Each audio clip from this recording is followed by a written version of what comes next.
99 এর জুন মাসে আমার প্রথম কাজ অন এয়ার হয়। প্রথম কাজটা কি ছিল?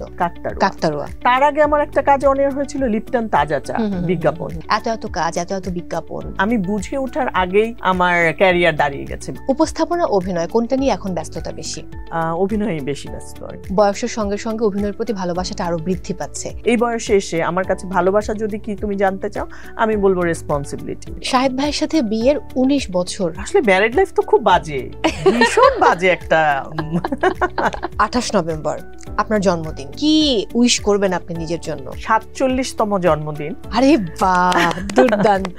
সিনেমার অনেক অফার এসেছে, কিন্তু ওই সময় কেন আপনি সিনেমা করলেন না? তখন কিন্তু সিনেমার আসলে একটা বাজে টাইম ছিল, কাট পিসের যুগ ছিল, একটু অশ্লীল সিনেমা যেটাকে বলে ওই টাইপের সিনেমা বেশি হতো।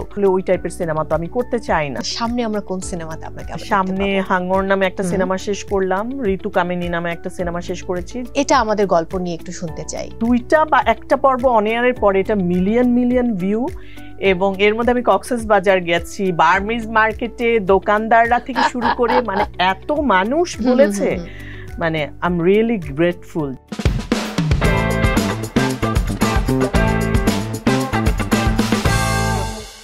প্রিয় দর্শক, সবাইকে আমন্ত্রণ জানাচ্ছি আইসিসিএল প্রেজেন্স টিবিএস স্পটলাইটে। সঙ্গে আছি মৌ। আমার সঙ্গে আজকে রয়েছেন একজন আলো, যিনি চারপাশে আলো ছড়ান তার কাজের মধ্য দিয়ে, কথার মধ্য দিয়ে, এবং এই আলো ছড়িয়ে তিনি আমাদের চারপাশকে আলোকিত করেন। বাবা মা বোধহয় খুব বুঝেই তার নামটি রেখেছিল, এমন একটি নাম যে নামের মাঝে উজ্জ্বলতা রয়েছে আলো এবং প্রভা, আভা, যেটাই বলি না কেন, কারণ নাম তার দীপা। পরের অংশটুকু আমি না হয় একটু পরে বলি। তবে সেই মানুষটি 26 বছর পেরিয়েছেন তার ক্যারিয়ারের।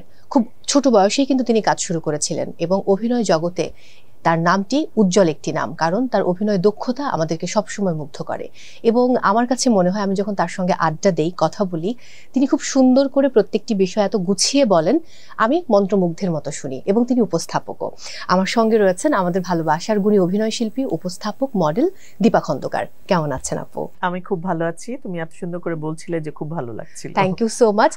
যখন খুব ভালো কেউ বলেন, তাদের সামনে বসে যখন আমি ইন্টারভিউ নেই, আমার ভীষণ মানে ভয় কাজ করে, নার্ভাসনেস কাজ করে। আমার তো মানে তুমি এত সুন্দর সুন্দর উপমা এবং এত স্পন্টেনিয়াসলি বলছিলে যে আমি মুগ্ধ হচ্ছিলাম যে এভাবেও বলা সম্ভব। আমি তো হলে 3 বার ফামলিং করতাম। একদম হতো না, এটা একদম ভুল কথা। আমার মনে আছে আমি একবার ইন্টারভিউ করছিলাম বোধহয় শিশুদের একটা অনুষ্ঠানে, যেখানে আপনি আপনার সন্তানদেরকে নিয়ে বলছিলেন, এবং একজন মা, মানে গুড প্যারেন্টিং কিন্তু খুব ডিফিকাল্ট, এটা সবাই পারে না। সো আমি মুগ্ধ হয়ে আপনার প্রত্যেকটি কথা শুনেছি। না, এখন আর আমার কাছে গুড প্যারেন্টিং ব্যাড প্যারেন্টিং কিছু মনে হয় না, কারণ বাচ্চাদের আসলে এক একটা পর্যায়ে এক একটা স্ট্রাগলের মধ্য দিয়ে প্যারেন্টদেরকে যেতে হয়। তো বারবারই মনে হয় যে মেবি আমরা ফেল করছি। সো তারপরেও যদি একটা জায়গায় বাচ্চারা যেতে পারে, সেটা আসলে একটা অনেক বড় অ্যাচিভমেন্ট। ওখানে আমার মনে হয় না আসলে গুড প্যারেন্টিং ব্যাড প্যারেন্টিং এখন আর এগুলো ডাজন্ট ম্যাটার। আমার খুব ইচ্ছে ছিল আজকে আমি শাড়ি পরে আসবো। আমি ভাবলাম যে আপনি বোধহয় শাড়ি পরে একটা স্লিভলেস ব্লাউজ খুব সুন্দর করে সেজেগুজে আসবেন, বাট খুব সুন্দর লাগছে। আমি আর তাড়াহুড়োতে সেটা করে আসতে পারিনি। কাজের গল্পে যাব।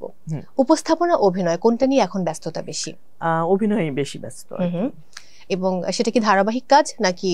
ধারাবাহিক 1 ঘন্টা মিলে, তারপর ফিল্ম আছে, ওটিটি আছে, সবকিছু। এবং ব্যস্ততা অনেক বেড়েছে আগের তুলনায়।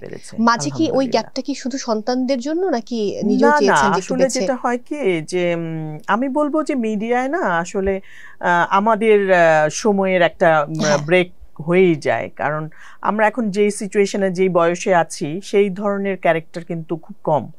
মানে না, এখন আমি কলেজ গোয়িং, ইউনিভার্সিটি গোয়িং একটা লাভ স্টোরির মধ্যে শুট করছি, না আমি একটা মানে খুব ম্যাচিওর বাবা মা ক্যারেক্টারে শুট করছি, এরকম একটা ব্যাপার হয়ে যাচ্ছিল। তো তারপরে মনে হচ্ছিল যে আসলে কি ধরনের, আবার শুধু প্রেজেন্স, স্ক্রিন প্রেজেন্সের জন্য থাকতেও চাচ্ছি না, যে কোনো গুরুত্বপূর্ণ ক্যারেক্টার না ছাড়া মানে কিভাবে আসলে শুধু শুটিং করব, বা একটা ক্যারেক্টারে মানে ওরাও বলতে হেজিটেট ফিল করে যে এরকম একটা ক্যারেক্টারে কিভাবে বলে। তো এখন তো আমাদের সিচুয়েশন অনেক পাল্টেছে, আমাদের মাইন্ডসেটটাও কিছুটা চেঞ্জ হয়েছে, প্লাস হচ্ছে আমাদের এজকে নিয়েও কিন্তু কাজ হচ্ছে, এখন গল্প হচ্ছে। সো যে কারণে যখন একটু ডিফারেন্ট ক্যারেক্টার আসে, তখন আমাদের কাছে ওই কলটা আসে। তো ওই কলগুলো এখন অনেক বেড়েছে। এখন এটাই মনে হচ্ছে যে অনেক ডিফারেন্ট কাজ হচ্ছে, প্লাস এত ছোট ছোট ছেলে মেয়েরা কাজ করছে যে তখন মনে হয় যে হ্যাঁ তখন ওর মা হিসেবে আমি কাজ করতেই পারি। 25 বছর বা 22-23 বছর একটা ছেলে মেয়ের মা তো আমি আসলে করতেই পারি, প্লাস হচ্ছে ওই ক্যারেক্টারটা যদি ওরকম গুরুত্বপূর্ণ হয় তখন তো ডেফিনেটলি দেখা যাচ্ছে যে আমাকে ডাকছে এবং আমিও আমার মনে হচ্ছে যে অবশ্যই আমি এটা করতে পারি। আমি একটা ইন্টারভিউ দেখছিলাম আপনার, সেখানে বোধহয় এরকম একটা ক্যাপশন ছিল যে বয়সের সঙ্গে সঙ্গে অভিনয়ের প্রতি ভালোবাসাটা আরো বৃদ্ধি পাচ্ছে। যদি এই প্রসঙ্গে জানতে চাই তাহলে কি বলবেন?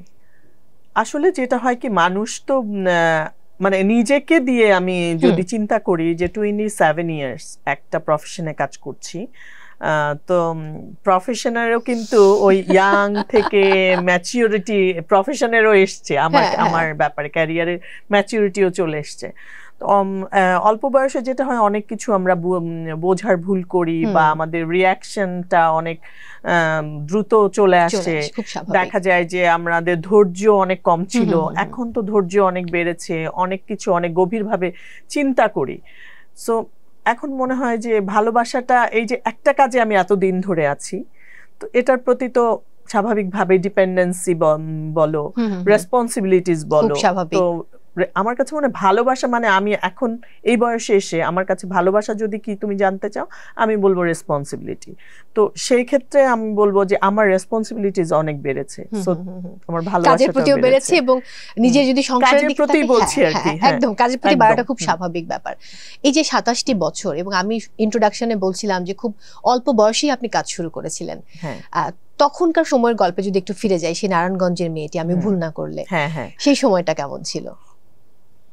আসলে তখনও আমার ইন্টারমিডিয়েটের রেজাল্টও হয়নি আমি যখন শুট শুরু করি। তো তখন যেটা হয় কি, এখন যেমন হয় না যে আমি বললাম যে রেসপন্সিবিলিটিস, সেই রেসপন্সিবিলিটিসটা তখন আমার ছিল না। তখন কিন্তু পরের দিন আমাকে শুটিং এ যেতেই হবে, এই বিষয়টা কিন্তু আমার ভেতরে ছিল না। আমার মনে হতো যে উফ যাবো, আচ্ছা যাবো নে, বা যেতে হয় আচ্ছা ঠিক আছে, বা রোদ হচ্ছে, গরম লাগছে, সবকিছুই আমার মধ্যে ইফেক্ট করতো। এখন তো আসলে আর সেটা নাই, কাজটা ফার্স্ট প্রায়োরিটি এখন। তো এই জন্যই মানে ওই সময়ের চাইতে এখন বললাম যে বাচ্চা বয়সে অনেক কিছুই থাকে যে খেলো মনে হয়, কোনো কিছুর ব্যাপারে সিরিয়াস না। এখন তো আসলে আর সেটা নাই। যখন নারায়ণগঞ্জে ছিলেন, এই অভিনয় করবেন, এই জগৎটাতে আসবেন, এত এত কাজ, এত এত বিজ্ঞাপন, সে বিজ্ঞাপনের মডেল হওয়া, এবং সেই সময়টার কথা যদি বলি, সে আপনার স্বর্ণযুগ বা ওই সময়টা, নারায়ণগঞ্জে ওই জায়গাটাতে থাকা অবস্থায় কোন বিষয়গুলো আপনাকে বেশি প্রভাবিত করেছে এই অঙ্গনে কাজ করার ক্ষেত্রে? আসলে নারায়ণগঞ্জে আমি থেকেছি হচ্ছে আমার স্কুল লাইফ, কারণ আমি কলেজ পড়েছি ঢাকায়, লালমাটিয়া কলেজে, তখন আমি হোস্টেলে। তারপরে লালমাটিয়ার পরে তো কাজ শুরু করি, তো তখনও আমি যেহেতু আমাকে ঢাকায় থাকতে হয়েছে, তো নারায়ণগঞ্জে আসা যাওয়াটা ছিল, যেহেতু মা ছিলেন ওখানে, প্লাস হচ্ছে আমার বড় খালা যার কাছে আমরা বড় হয়েছি, উনি ছিলেন ওখানে। তো আসা যাওয়ার মধ্যেই কাজটা করতে হয়েছে।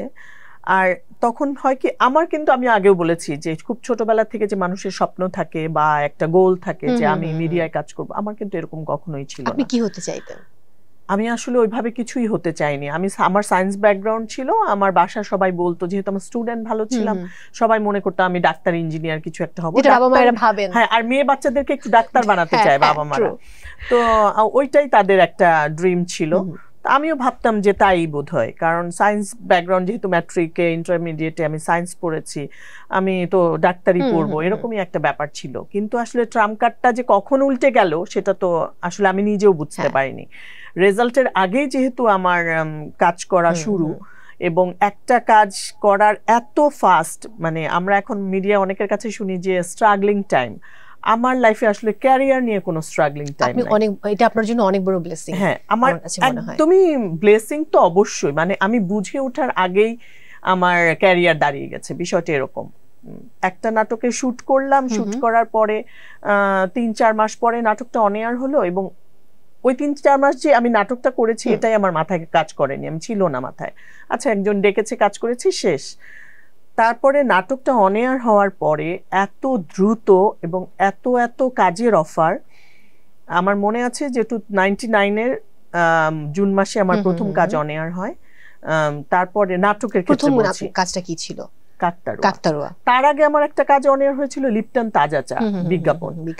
কিন্তু যদিও ওইটা আসলে মেকআপ টেকআপ সবকিছু মিলে আমাকে কেউ মনে করেনি যে ওটা আমি বাংলাদেশের কোনো মেয়ে মনে করেছে ইন্ডিয়ান অ্যাড দেখাচ্ছে এখানে, যেখানে ওটা নিয়ে আমার খুব বেশি কিছু ইয়ে হয়নি। তারপরে তো নাটক যখন এলাম, নাটক শুরু হওয়ার পরে তো নন স্টপ কল পাচ্ছিলাম যে ওই বছরই দেখা গেছে আমি 25-30টা নাটক করে ফেলেছি। সেই সময় এখন মনে করবে যে 25-30টা নাটক কিছু না, কিন্তু তখন কিন্তু 6 মাসে 25-30টা নাটক অনেক বেশি। তখন তো টেলিভিশন চ্যানেল ওরকম ছিল না, বাংলাদেশ টেলিভিশন, সো ওই ব্যাপারটা বাংলাদেশ টেলিভিশন আর এটিএন ছিল না, 21 টিভি তখন এটিএন ছিল, আর তারপর চ্যানেল আইটা এলো। এবং হ্যাঁ ওই টাইমটা অন্যরকম। কিন্তু একটু যদি নারায়ণগঞ্জের গল্প শুনতে চাই, আমি যখন স্কুলে পড়তেন তখন দীপা আপু কেমন ছিল? খুব দুরন্ত নাকি না? ওইটা আমার জীবনের আমি বলবো যে একদম হ্যাপি টাইম, মানে হয় না যে কোনো বার্ডেন নাই, কোনো একদম রিল্যাক্স একটা বাটারফ্লাই টাইপের একটা লাইফ, মেয়েরা প্রজাপতির মতো। হ্যাঁ পুরাই একটা একদম প্রজাপতি। কারণ হচ্ছে স্কুলে যেতাম আমরা, হেঁটে হেঁটে স্কুলে যেতাম নরমালি, বৃষ্টির দিনে শুধু আমরা রিক্সা করে যাওয়া বা আসার টাকাটা পেতাম, এবং ম্যাক্সিমাম সময় ওই টাকাটা 3 টাকা রিক্সা ভাড়া ছিল আমার বাসা থেকে স্কুল। ওই টাকাটাও খরচ করতাম না, ভিজে ভিজে আসতাম। একটু ওই যে চানাচুর একটা আছে না, মেখে দেয় না ওই যে চিকন চিকন ডাকের মতো, যে ওইটা কিনে ওইটা খেতে খেতে আমরা চলে আসতাম বাসায়। ওইটা তো খুবই ইন্টারেস্টিং একটা লাইফ ছিল। টিফিনের জন্য কি টাকা দেওয়া হতো নাকি? না, আমাদের স্কুল থেকে টিফিন দিত। আচ্ছা, স্কুল থেকে টিফিন দিত, সেটাও খুবই একটা মজার একটা পার্ট ছিল লাইফে। আমি যেহেতু স্টুডেন্ট একটু ভালো ছিলাম, আমি ক্যাপ্টেন থাকতাম সব সময়, টিফিনটা আমি সার্ভ করতাম এবং আমার ফ্রেন্ডরা বলতো আর কি যে তা ভালো ভালো জিনিসগুলো ওদেরকে দেওয়ার জন্য, এরকম একটা ব্যাপার কাজ করতো। আর আমি খেলতাম অনেক। আচ্ছা, আপনাকে দেখে কিন্তু একটু মনে হয় আমার কাছে মাঝে মধ্যে যে মানে আপনি যে পরিমাণ এনার্জেটিক এবং আপনার হাইট সব মিলিয়ে একটা স্পোর্টি ব্যাপার আছে। হ্যাঁ, ছোটবেলা থেকে অনেক খেলতাম, গার্লস গাইড করতাম, গার্লস গাইডে অনেক ক্যাম্পিং এই সেইগুলোও করেছি অনেক। প্রত্যেকটা 26শে মার্চ, 16 ডিসেম্বর, 21শে ফেব্রুয়ারি এগুলো দিন মানেই হচ্ছে আমার ব্যস্ততা। সকাল ভোরে উঠে প্যারেড করতে চলে যাওয়া, এগুলো করেছি স্কুলে অনেক।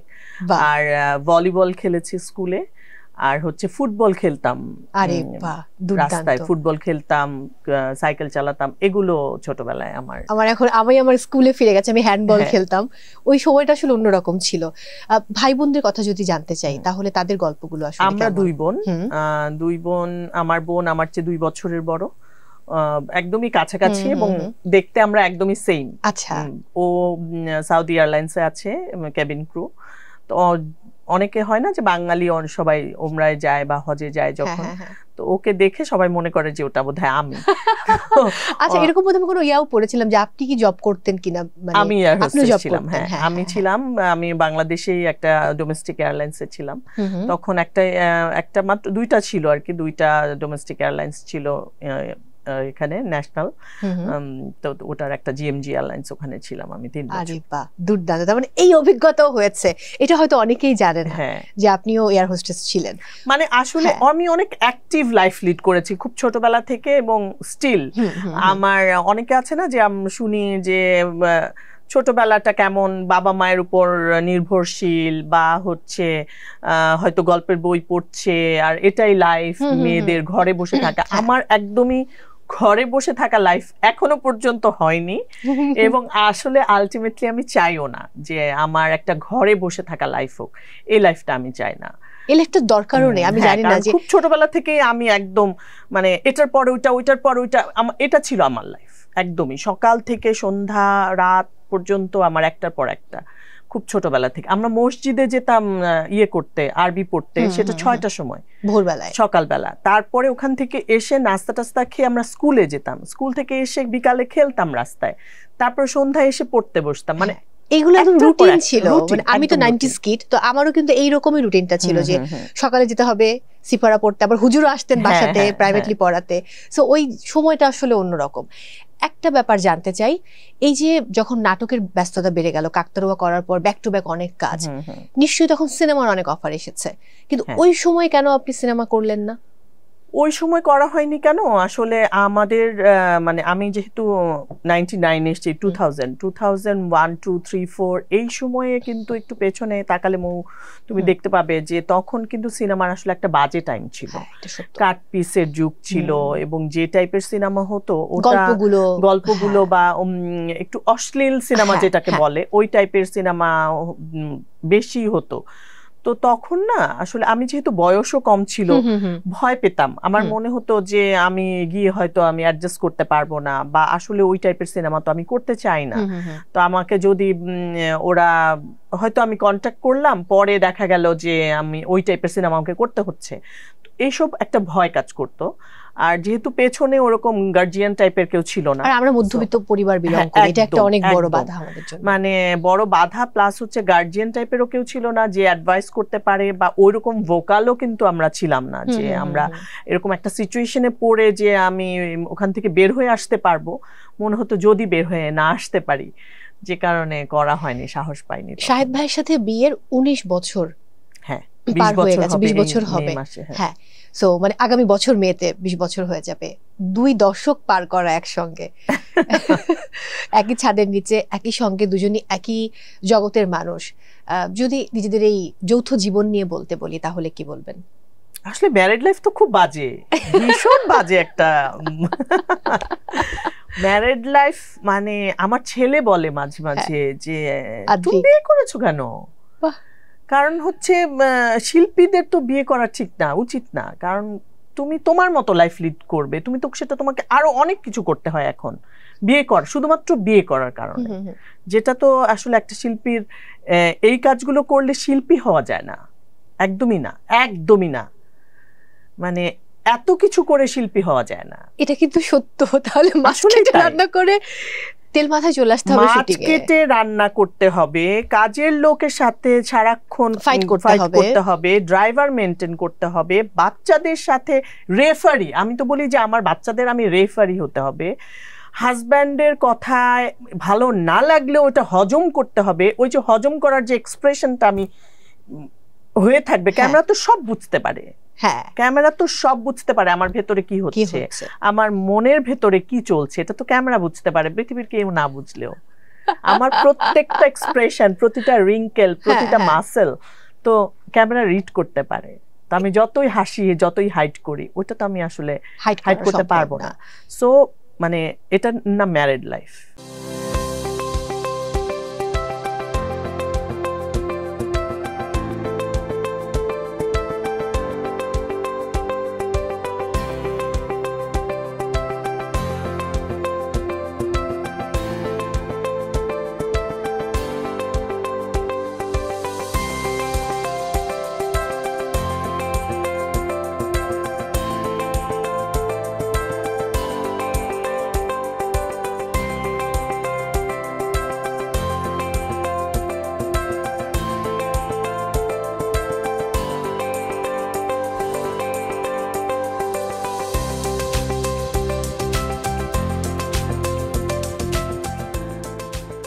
আগামীকাল 28 নভেম্বর আপনার জন্মদিন, জন্মদিনের আগাম শুভেচ্ছা।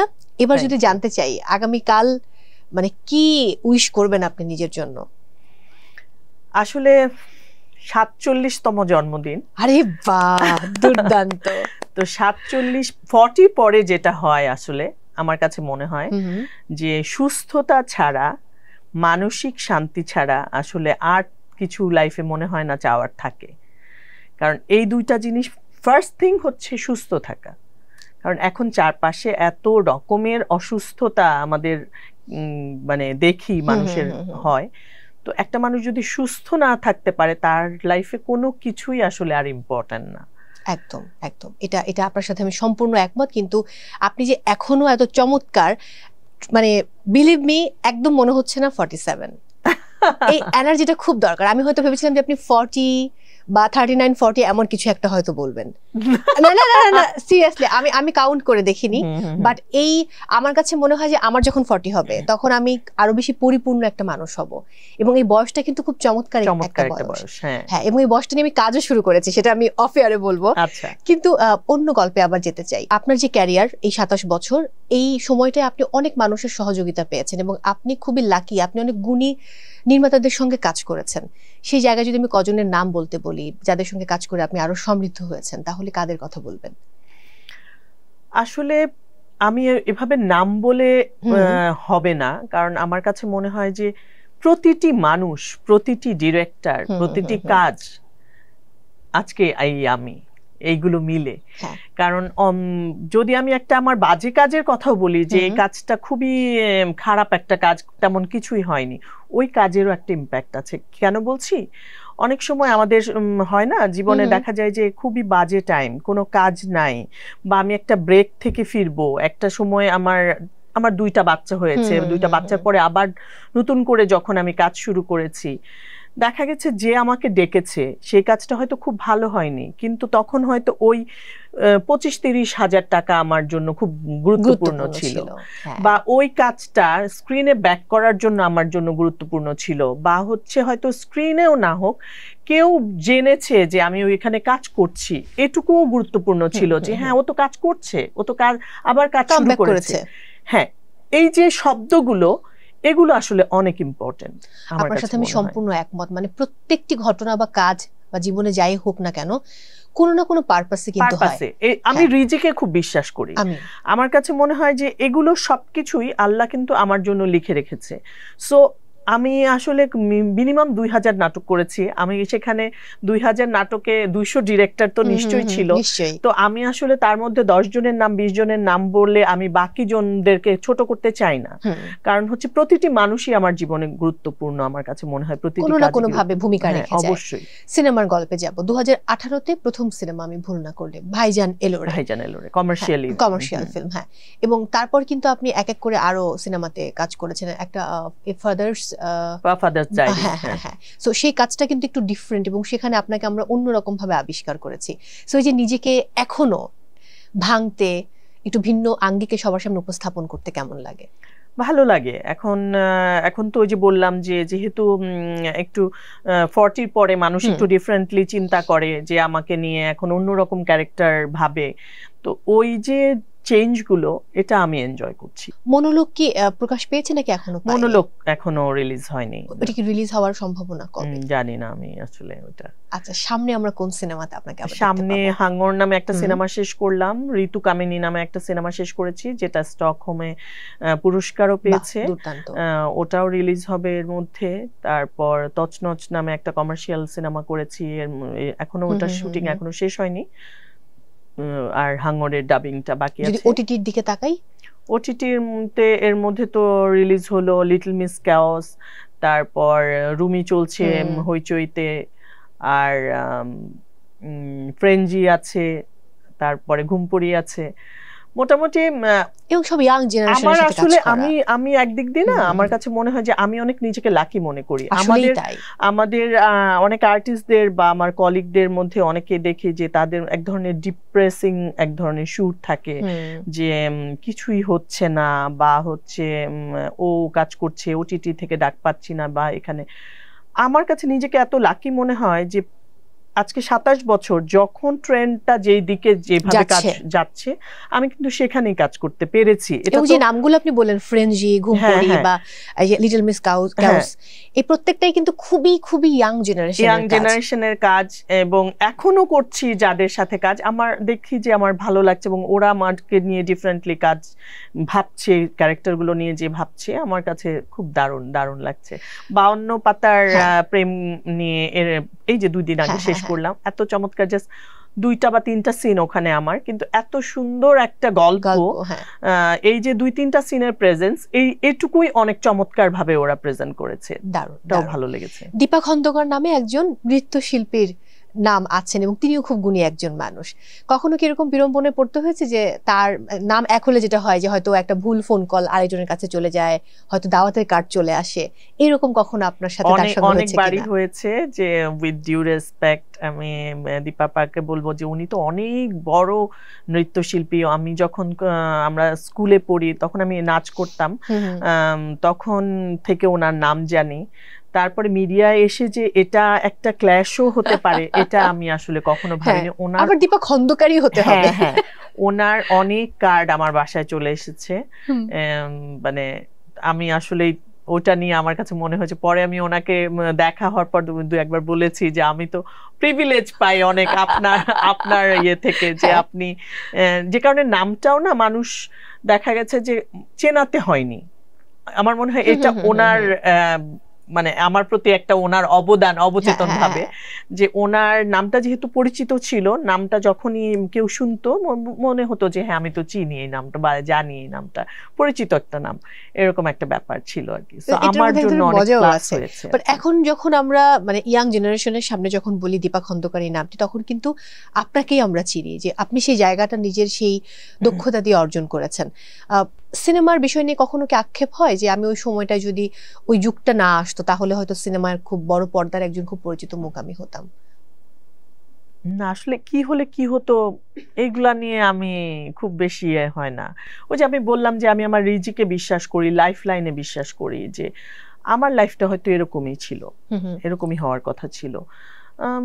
ওরকম কখনো মনে হয় না যে আমি মেবি এরকমও তো হতে পারতো যে আমি তখন গিয়ে কিছুই করতে পারিনি, আমি বরঞ্চ ফেইলার হয়েছি, এটাও হতে পারতো। এই যে এত সুন্দর বলেন আপনি, কখনো লিখতে ইচ্ছা করে না? হ্যাঁ, ইচ্ছে করে, খুব লিখতে ইচ্ছে করে। আর লেখাটা না আসে মাঝে মাঝে, কিন্তু হয় না যে ওই যে আবারও ওই জায়গায় ফিরে যাচ্ছি আমার ছেলের কথায় ফিরে যাচ্ছি যে তুমি বিয়ে করেছো কেন, বিয়ে করা তো তোমার ঠিক হয়নি। বিয়ে করলে যেটা হয় সংসারের বেড়া জালে আসলে অনেক কিছু করা হয়ে ওঠে না। দেখা যায় যে এমন সময় আমার মাথায় খুব লেখা এসছে, খুব আমি বসলেই আমার পাতার পর পাতা আমি লিখে ফেলবো, কিন্তু আমার লেখার সিচুয়েশন নাই ওই সময়টা। কিন্তু আজকে যদি ওইটা কোনো রাইটার হয়, সে কিন্তু ধাম করে ওইটা বসে লিখে ফেলবে। কিন্তু আমার হয়তো ওই লেখার চাইতেও একটা ইম্পর্টেন্ট কাজ তখন আমার করতে হচ্ছে। যখন বয়স 50 হবে তখন তাড়াতাড়ি খুব ওই বয়সে গিয়ে ইনশাআল্লাহ ওই বয়সে গিয়ে দীপা আপু কিছু লিখবে কিনা নিজের জন্য, নিজের গল্পটা হয়তো বাকি নারীদের কাছে অনেক বেশি আসলে 50 হলে লিখতে পারবো কিনা জানি না, কারণ হচ্ছে আমার মেয়েটা এখন 11 বছর, তো 3 বছর পরে তো ও টিনেজ থাকবে, ওর পিছনে আমাকে রাফেল চক্কর করতে হবে। সো তখন আমি লিখতে পারবো বলে মনে হয় না। তবে আই এম শিওর যে আমার মেয়েটা যখন ইউনিভার্সিটিতে যাবে, 50-তে হয়তো পারবো না, 60-তে ইনশাআল্লাহ আমি যদি বেঁচে থাকি আমি অবশ্যই আমি এখন ওই স্বপ্নটা দেখি যে আমার ছেলে মেয়েরা ইউনিভার্সিটিতে চলে গেলে ওদের প্রতি তো আসলে আমার এই যে এখন যেমন প্রতি মুহূর্তের যে ইনভলভমেন্ট ওটা তো তখন থাকতে হয়, হ্যাঁ কমে যাবে, তখন হয়তো দরকার হবে না আমাকে। কারণ ছেলের এখন খুব বেশি আমাকে দরকার হয় না, তো মেয়ের একটু বেশি দরকার হয়। তো ওই দরকারটা যখন শেষ হয়ে যাবে তখন আমি নিশ্চয়ই আমার জন্য বাঁচার চেষ্টা করব। আমরা অনেককেই দেখি তারকাদেরকে যে তারা তাদের প্রফেশনের বাইরে গিয়ে হয়তো কিছু একটা করছেন, হয়তো নিজের একটা হাউস রয়েছে, সেটা হয়তো সেলুন হতে পারে, বুটিক্স হতে পারে বা অন্য কিছু, বা হয়তো কফি শপ হতে পারে অথবা রেস্টুরেন্ট। দীপা আপু এরকম কখনো পরিকল্পনা করেছে কিনা, নাকি না এখনো করিনি। ওই যে বললাম যে আমি আসলে ওই টাইমটা এখনো পাই না, ফ্রি টাইমটা, কারণ অনেক কিছুই করার কথা ভাবি, তো পর মুহূর্তেই যখন আমি দেখি যে না আমাকে তো আসলে ওখানে যেটাই আমি করি ওখানে আমাকে একটা টাইম দিতে হবে, সেই টাইমটা দেওয়ার মতো টাইম আমার এখন নাই।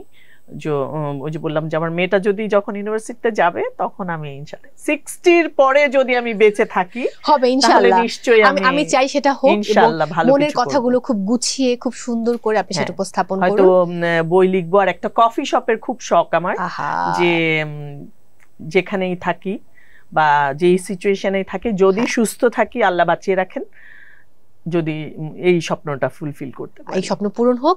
উপস্থাপনা নিয়ে একটু শুনতে চাই, তারপর আমরা শেষ করব। এখন উপস্থাপনা কেমন চলছে? উপস্থাপনা আমি তো আসলে নাগরিকের একটা রেগুলার শো করি, রান্নার একটা শো, ওটা ভালো লাগে এখন। ওই যে বললাম যে আমার না দিন যত যায় ভালোবাসাটা তত গাঢ় হতে থাকে আমার কাছে মনে হয়, ইউজড টু হয়ে যায় মানুষ। হ্যাঁ, ম্যাক্সিমাম মানুষের শুনি যে আস্তে আস্তে ভালোবাসা কমতে থাকে, কিন্তু আমার ভালোবাসা বাড়তে থাকে। তো ওটার ব্যাপারেও তাই। নাগরিক টিভিটা এখন আমার বাসা মনে হয়, যখন ওই মেকআপ রুমটাতে থাকি বা ওই 2 দিন শুট করি, 3 মাসে 2 দিন শুট, কিন্তু ওই টাইমটা আমার এখন অনেক ভালো লাগে। আমারও সুযোগ হয়েছে সেই আয়োজনে যাবার। অনেকটা শেষের দিকে রয়েছি, এটা আমাদের গল্প নিয়ে একটু শুনতে চাই। এটা আমাদের গল্প একটা দারুণ একটা কাজ, এবং দর্শক এত পছন্দ করছে। আসলে অনেক দিন পরে আমি বলবো যে কাজ তো অনেকে বলে যে আপনি অনেক দিন পরে কাজ করছেন, বা কাজ আসলে আমি কখনোই ছাড়িনি, কখনোই কাজ ছাড়িনি, কখনোই ব্রেক হয়নি। আমার 2 বাচ্চার জন্মের সময় হয়তো 2 মাস করে আমি কাজ করিনি, বা 1.5 মাস এরকম হয়েছে যে প্রেগনেন্ট অবস্থায় আমি কাজ করি, বাচ্চা হয়ে যাওয়ার পরেও কাজ করেছি। কিন্তু কেন মানুষ বলে, এখন আমি বুঝতে পারছি যে আসলে কাজ তো করে গেছি, কিন্তু ওই কাজগুলো হয়তো অত মানুষ দেখেনি বা চোখে পড়েনি, অনেক কাজের ভিড়ে চোখে পড়েনি। তো অনেক দিন পরে মোস্তফা কামাল রাজের এটা আমাদের গল্প, এর আগে আরেকটা কাজ অনুতপ্ত, ওর সাথে আমার প্রথম কাজ অনুতপ্ত। ওই কাজটা দারুণ একটা কাজ ছিল, ওই কাজটাও অনেক মানুষ দেখেছে। আর শেষের গল্প নামে একটা কাজ মুরাদ পারভেজের, যেটা এত মানুষ দেখেছে, বিশেষ করে সিনিয়র সিটিজেন, মানে সিনিয়র আন্টিরা, আমার খালা, মা ফ্রেন্ডের মায়েরা, ওনারা এত এত রেসপন্স আমাকে করেছে ফোন করে। তারপরে যখন নাকি আমাদের গল্প জন্য রাজ বলল, এই কাজটা করলাম, এবং 2টা বা 1টা পর্ব অন এয়ারের পরে এটা মিলিয়ন ভিউ। এবং এর মধ্যে আমি কক্সবাজার গেছি, বার্মিজ মার্কেটে দোকানদাররা থেকে শুরু করে মানে এত মানুষ বলেছে, মানে আই এম রিয়েলি গ্রেটফুল যে এত দারুণ একটা কাজের সাথে জীবনবোধ সম্পূর্ণ গল্প, এইজন্য বোধহয় মানুষকে বেশি ক্যাচ করতে ভালো লেগেছে, এবং মানুষ দেখছে। সো আমার কাছে খুব ভালো লাগছে কাজটা করে আর কি। অনেক অনেক ভালোবাসা আজকে আমাদেরকে সময় দেওয়ার জন্য। অনেক ভালো থাকুন। দর্শকদের উদ্দেশ্যে কিছু বলুন। তোমাকেও অনেক ভালোবাসা, এবং টিভিএস কে অনেক অনেক ধন্যবাদ। দর্শকদেরকে বলবো যে আপনারা আপনাদের দায়িত্বগুলো শেষ হলে তারপর একটুর জন্য হলেও নিজের জন্য বাঁচবেন, নিজেকে ভালোবাসবেন। আবারও অনেক ভালোবাসা। দর্শক, বিদায় নিতে হচ্ছে আজকের মতো আইসিসিএল প্রেজেন্স টিবিএস স্পটলাইট থেকে। সবাই ভালোবাসুন নিজেকে এবং অবশ্যই পাশের মানুষটিকে।